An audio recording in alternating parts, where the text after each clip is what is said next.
Привіт, я Діа Макаон і це Диванна експертиза. Як завжди, щонеділі ми з вами зустрічаємося, щоб оговорити новини та події за тиждень. І сьогодні теж трошечки у нас виїзний випуск.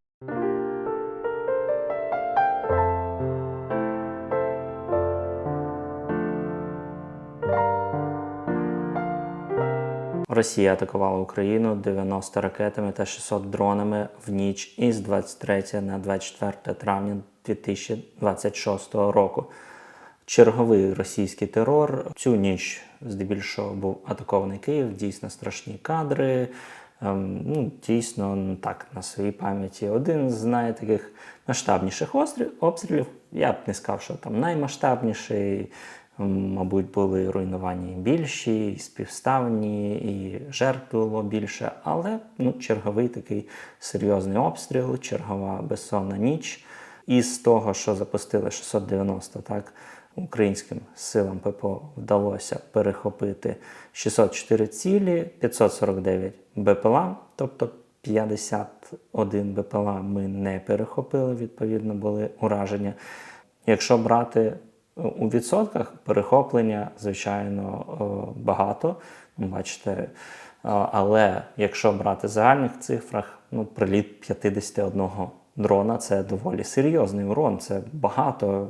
Якщо ми згадаємо 22-й рік, стільки там запускалась як одна масштабна атака. Зараз просто, бачите, сильно виросла кількість і, відповідно, з цієї великої кількості навіть невеликий відсоток, який ми пропускаємо, він виходить болючий, тому що загально 51 дрон – це багато, 51 приліт.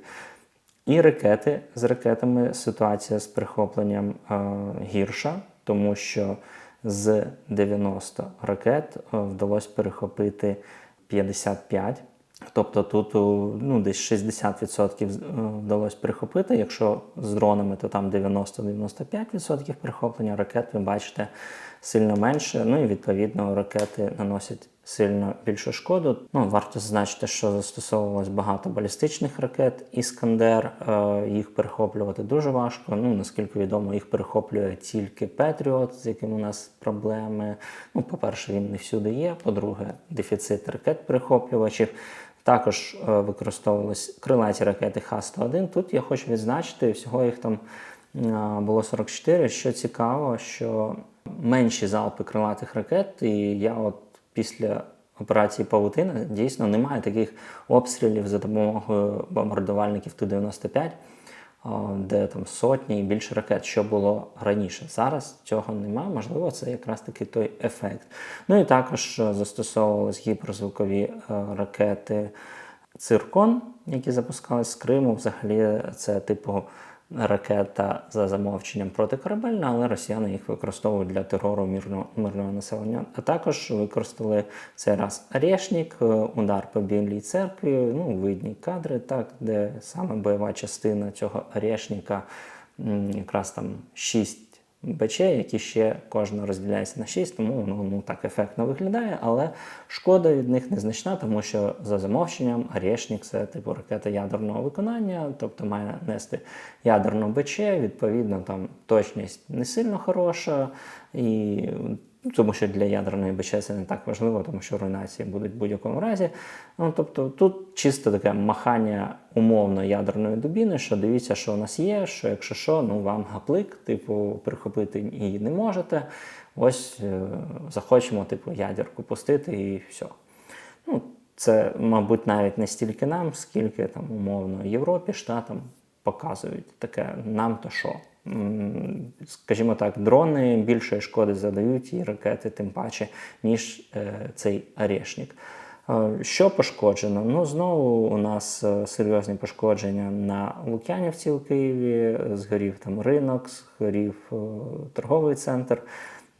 Пошкоджені є житлові будинки, прямо руйнації, знову ж таки, під'їздів. Є пошкодження промисловості, дійсно серйозні, але, на щастя, поки що відомо, що загиблих не так багато, якщо порівнювати з тим, що було попередньо. Поки що інформація така, що хоч і, можливо, відчувається ця атака більш страшною, але загиблих, на щастя, менше.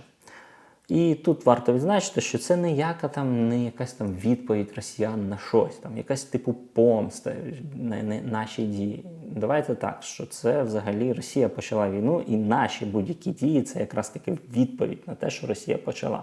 Не може бути, що ми спалили НПЗ, а за це там відповідь Росії, там знищення якоїсь багатоповерхівки житлової. Ні, це чисто терор системний, який йде з 22-го року, це все продовжується, тобто нічого нового насправді в цьому плані не відбувається.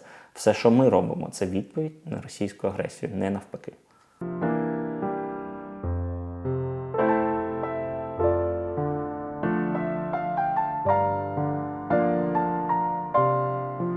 Росіяни зупинили рух вантажного транспорту через окуповану частину Херсонської області по дорозі, яка веде з Ростовської області у Крим. Гарні новини, і зупинка ця відбулася не просто так. Справа в тому, що останнім часом з'являється дуже багато відео, як наші відстрайки, тобто дрони, які летять на середню глибину, на відстань від 50 до 100 кілометрів, і які вражають російську логістику. Ми бачимо багато таких кадрів, бачимо ниття росіян, які їдуть і ниють. Ой, ось понищили наші вантажівочки, які стоять обабіч дороги.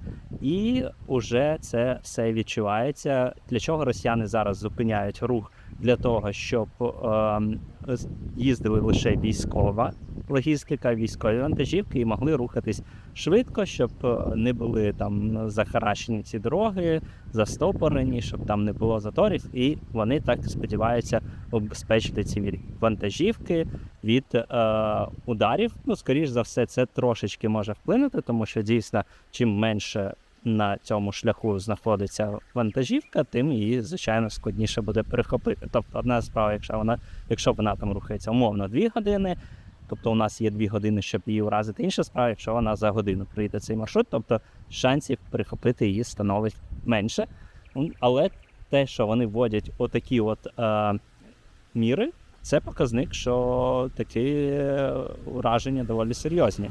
Трошечки буду розповідати ще, де я знімаю випуск. Це село Стеблів, Черкаська область. І ось тут така гарна гребля є з такими старими воротами. Гарна будівля, ну і гарні краєвиди. Раджу відвідати. Проїзд у Києві подорожчає до 30 гривень. У КМДА анонсували нові тарифи. Абсолютно дебільний підхід з новими тарифами у КМДА.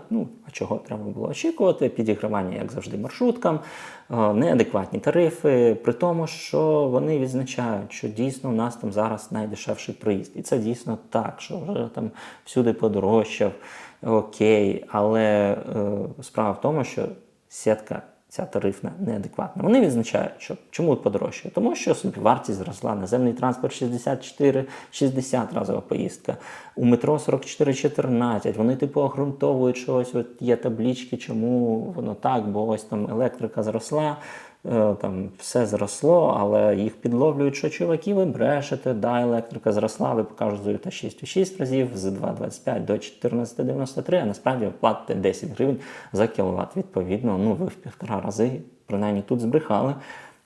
Це, показник, що вони просто існуючу, по суті, тарифікацію там помножили.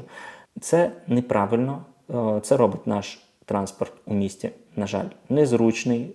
Справа в тому, що він стає одним з найдорожчих в Європі, якщо брати проїзні на місяць. А чому треба брати проїзні на місяць? Тому що ці всі разові поїздки – це дуже незручно, це дуже неправильно, тому що на комунальний транспорт треба робити проїзні, як умовно підписки на сервіси, щоб у вас був проїзний, ви профінансували транспорт наперед, і ви не паритесь, що у вас там якась обмежена кількість проїздок, ви можете спокійно зайти, там, приїхати одну зупинку, зробити 3 пересадки, тому що вам так зручно. Якщо у вас одна поїздка і кожну треба оплачувати по 30 гривень, ви зрозумієте, що так незручно, ви пройдете тут кілометр, сядете, проїдете там 5 кілометрів і пройдете тут ще 1,5 кілометра. А могли б зробити там все за рахунок транспорту.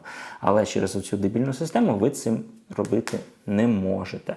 Якщо порівнювати з іншими комунальними транспортами у Європі, наприклад, у Осло, в якому я нещодавно був, вартість разової поїздки коштує 220 гривень, але місячний проїзний там коштує як 14 разових поїздок. У нас місячний проїзний коштує шалених 162 поїздки або 4875 гривень. Тобто, щоб в Осло окупити місячний проїзний, потрібно зробити 14 разових поїздок. Щоб у нас окупити 162. Неадекватно абсолютно. В Відні та сама історія. Місячний проїзний у Відні коштує 65 євро, як 21 поїздка разова по 3 євро. І це логічно, тому що людина в середньому робить поїздок там, до 50 на місяць. От у вас там 40-44 поїздки на роботу і там плюс якісь ще зайві. Відповідно, місячний проїзний має коштувати, очевидно, дешевше, ніж те, що ви купили оці разові поїздки. В Києві своя логіка, підігрують маршруткам, щоб цей проїзний був конкурентний з маршрутками, вартість була конкурентна з маршрутками, щоб маршрутки далі могли стригти кеш, щоб люди далі пересувалися маршрутками. А зараз вони точно це будуть робити, тому що комунальний транспорт вийде дорожче, маршрутка коштує 20 гривень, комунальний буде 30. Ну, цікаво, що ж люди почнуть обирати. Напишіть відповіді у коментарях, як ви думаєте. Да, є якісь дебільні ще пропозиції щодо там поїздок місячних проїзних на обмежену кількість. Тобто це взагалі унікальна логіка. Так, воно типу дешевше, але у вас місячний проїзний з обмеженою кількістю поїздок, які зграють. Тобто ось ви купили там 46 або 62 на місяць, але вони у вас згорять 31-го, ну чи якогось там числа, коли закінчується місяць. І починається відповідно 1-го. Хоча в усьому світі ви в додатку ви купуєте 10 там, травня, і у вас воно діє 31 день з 10 травня. Місячний проїзний отак працює. Ви купуєте не на календарний місяць, а на 31 день. В той день, в момент запуску, коли вам зручно, коли ви хочете здійснити першу поїздку. Це правильний підхід, це те, що ми б могли перейняти, тому що нам не потрібно нічого вигадувати, є купа міст, де є комфортний громадський транспорт. Просто візьми у ту систему звідти і застосуй до нас. На жаль, у нас це не роблять. Я думаю, що якраз таки з корисних міркувань, тому що мільярдний оборот кешу на маршрутках хтось не хоче втрачати. Пишіть, що ви про це думаєте, в коментарях. Цікава ваша думка.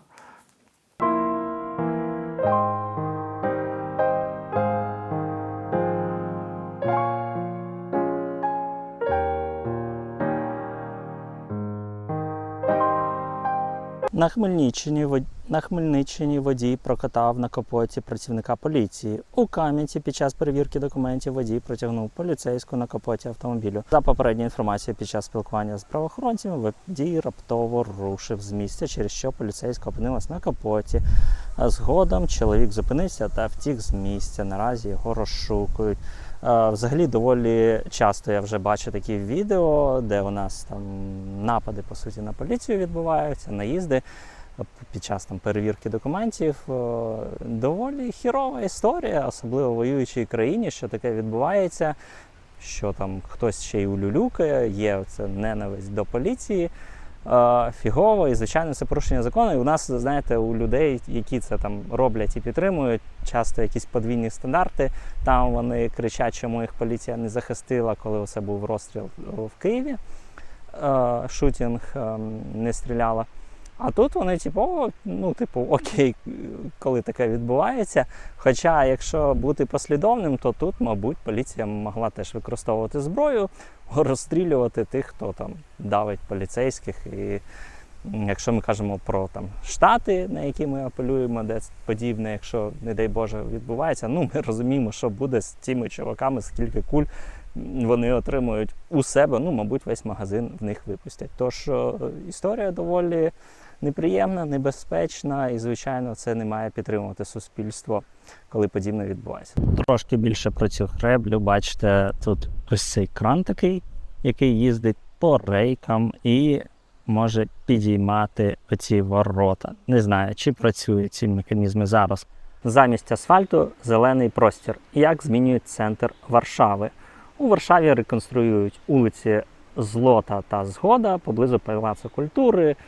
Як хтось, може, замітив, я нещодавно був у Варшаві і дійсно приємно вражений щодо цього міста, тому що воно дуже гарне, дуже непогане в урбаністичному плані, і я бачу, що воно розвивається в правильному напрямку, і це те місто, з якого ми можемо брати приклад, тому що економічно, звичайно, Польща сильно далеко вперед, але якщо брати все ж таки окремо Київ, заможне місто, і воно мені чимось схоже на Варшаву, так само місто розділено на два береги, приблизно співставно, так, Вісла трошки вужча за Київ, але тим не менш там теж є перепади висот. І от Варшава розвивається правильно, розвивається людиноцентрично, і ось там центр міста стає все більш пішохідний, розвивають велорух, дуже багато там дійсно користуються велосипедами, самокатами, таким іншим.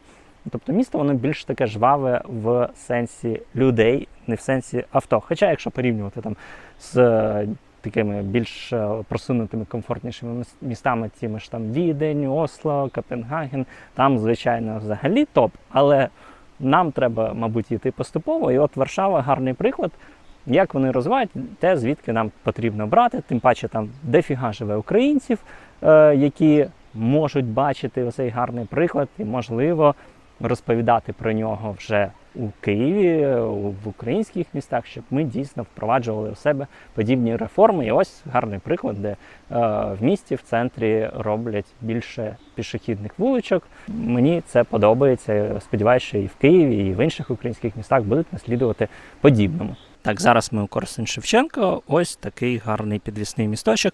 І знову ж таки, практика, що я трохи розповідаю про місце.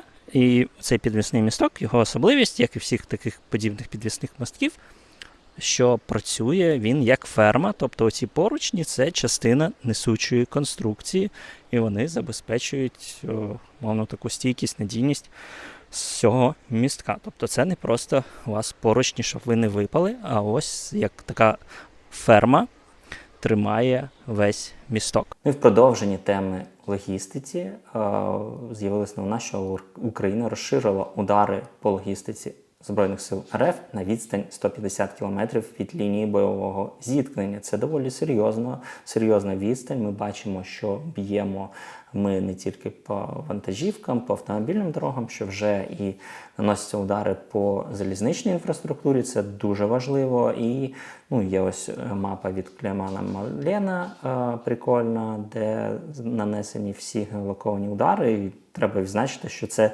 те, що попало на кадри, те, що геолоковано, я певен, що насправді ударів значно більше. Очевидно, що росіяни не ходять, не знімають всі вантажівки, які ми знешкодили. Тож це серйозно, дійсно, мені подобається, як зараз ось міняються ці умовно правила гри, що росіян на відстані 100-150 км взагалі немає безпечних зон.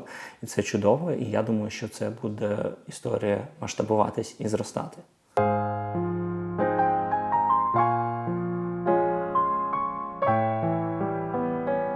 Дрони уразили нафтоперекачувальну станцію в Торово у Володимирській області. Гарні кадри поступають у нас з Володимирської області. Черговий вулканчик прокинувся на Російщині. Хто міг подумати, що там така вулканонебезпечна зона, але отак. І схоже, що поки що йде війна, поки росіяни продовжують війну, ситуація у них буде з цим погіршуватись. Більше буде палати, або поки не згорить усе, нас це теж влаштовує. Що цікаво, вже з'являються невеличкі проблеми з паливом. Наприклад, у тому ж Севастополі вже відчувається дефіцит бензину, там обмежений продаж по 20 літрів на добу чи на одну людину. Але це важливо відзначити, що там ще й проблеми з логістикою, про яку ми говорили раніше. Також українські дрони атакували на цьому тижні Новоросійськ, звідти теж доволі гарні ночні кадри, такі епічні, є підтвердження ураження і те, що на фото видно, що там палає так небо трошки. І мапа Фірмс, мапа пожеж від НАСА теж показує, що у них там горить якраз таки нафтова інфраструктура, що теж дуже добре. Чим більше ми вибиваємо нафтову інфраструктуру, тим більше збитків, по-перше, Росія отримує, і менше доходу від продажу цієї самої нафти, за рахунок чого вона фінансує війну в тому рахунку. Тобто, поки ми б'ємо по російським військовим об'єктам, по російським об'єктам паливної інфраструктури, росіяни б'ють по нашим містам, по житловим будинкам, по торговельним центрам. Здійснює такий терор населення. Активісти та поліція нарешті дійшли згоди щодо переходу біля метро «Університет».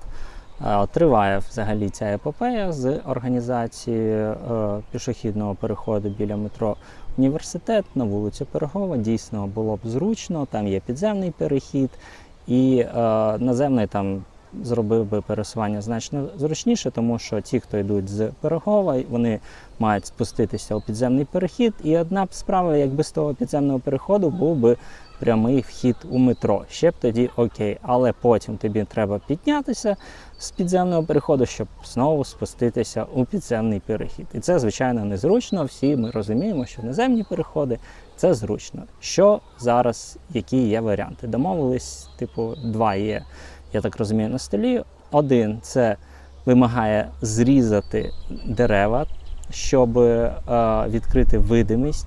Поліція каже, що ось потрібно, щоб була зона видимості. Хоча, чесно кажучи, для світлофорів, а там пішохідний перехід буде регульований, мені здається, це не настільки критично. Тож, звичайно, не хотілося б зрізати дерева. Другий варіант – зробити антикишеню. Це такий випираючий тротуар на проїжджу частину, де люди будуть ставати, і їх буде видно. Що мені теж насправді не подобається, тому що це означає, що ця антикишеня буде забирати проїжджу частину насамперед у автобусної смуги громадського транспорту, що зробить її менш зручною якраз таки для громадського транспорту. Все ж таки антикишені зазвичай робляться на більш таких спокійненьких вуличках, де у нас права смуга – це не смуга громадського транспорту, а смуга паркування. Там це логічно. Тут забирати смугу громадського транспорту за рахунок антикишені неправильно, і я, чесно кажучи, не пам'ятаю, чи бачив я подібне десь, здається, ні. І от мені жодне з рішень не подобається, але якщо так, то вже краще зрізати дерева, але знову ж таки, мені здається, що для світлофорного регулювання можна там підстригти дерева, щоб знизу тільки стовбур був, крони не було, наприклад. Нас в Зеленбуду ти тільки дай можливість, вони з кайфом це зроблять. Пишіть, який вам варіант більше подобається. Так, це у нас палац Понятовського, Корсунь-Шевченково. Ось такий взагалі це природний заповідник, парчок, там техніка радянська часів Другої світової. В цілому гарно. Такі новини на цьому тижні. Дякую за перегляд. Підтримуйте канал, лайки, підписки, коментарі. Слава Україні! Слава ЗСУ! Пока!